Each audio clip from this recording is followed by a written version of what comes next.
বীর বিপ্লবী শহীদ ক্ষুদিরাম বসুকে সম্মান জানিয়ে প্রতি বছরের মতো এবছরও শহীদ এই মহান আত্মাকে পূজা আরাধনার মাধ্যমে পাথরপাড়া শীতলপুর সংলগ্ন ক্ষুদিরাম বসুর নামে নামাঙ্কিত ক্ষুদিরাম মোড়ে অনুষ্ঠিত হয়ে গেল ক্ষুদিরাম মেলা। তো চলো বন্ধুরা, আজকের দিনটা শহীদ বীর বিপ্লবী ক্ষুদিরাম বসুর নামে উৎসর্গ করি। সকালেই একটা ভাড়া ছিল, তাই সকাল সকাল চলে এসেছি চন্দ্রকোনা রোডে বিডিও অফিসের ঠিক উল্টো দিকে হ্যাপি হেলথ ডায়াগনস্টিক সেন্টারে। আজ চন্দ্রকোনা রোডে ট্রাফিক খুব জাম ছিল, এতটাই জাম ছিল যে বাস স্ট্যান্ড থেকে বাসগুলো মেন রাস্তাতে আসতে পারছিল না। আর সেই জামের মধ্যে থেকেই পাশের দোকানগুলোর একটু ভিডিও বানিয়ে নিলাম। তারপর বিকালে পৌঁছে গেছি পাথরপাড়ার হাটে। প্রতি রবিবার পাথরপাড়া ক্ষুদিরাম মোড় সংলগ্ন বাজারে সবজির একটা বিরাট হাট বসে, আর নানা রকম ফলেরও আমদানি হয় প্রচুর। তার সাথে নানা রকম সাবান গুঁড়ি এবং ধূপ অতি সুলভ মূল্যে এখানে পেয়ে যাবেন। সপ্তাহের এই দিনটিতে পাথরপাড়া এলাকা সংলগ্ন সবজি প্রেমী সমস্ত মানুষের জমায়েত হয় এই হাটে।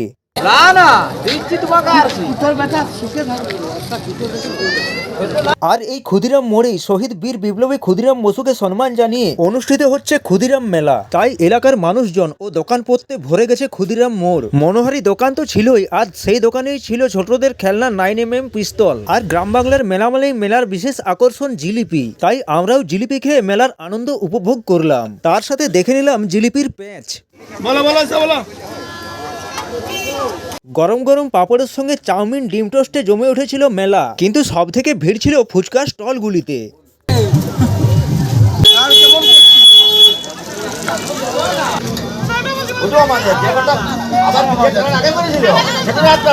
কিন্তু একই কাণ্ড, মেলা দেখতে এসে আমাকে দেখে লজ্জা পাচ্ছে দুই বন্ধু। ক্যামেরা দেখে লজ্জা পেলেও চপ ঘুগনিতে তো লজ্জা নেই। তাই মেলাতে রমরমিয়ে চলছে জনতা জনার্দনের খাওয়া দাওয়া। আর এই খাওয়া দাওয়া শেষে আজকের ভিডিওটাও শেষ করছি। তো বন্ধুরা, সকলেই ভালো থেকো। আমার ভিডিও ভালো লাগলে আমাকে ফলো করে আমার পাশে থেকো। আজকের মতো টাটা।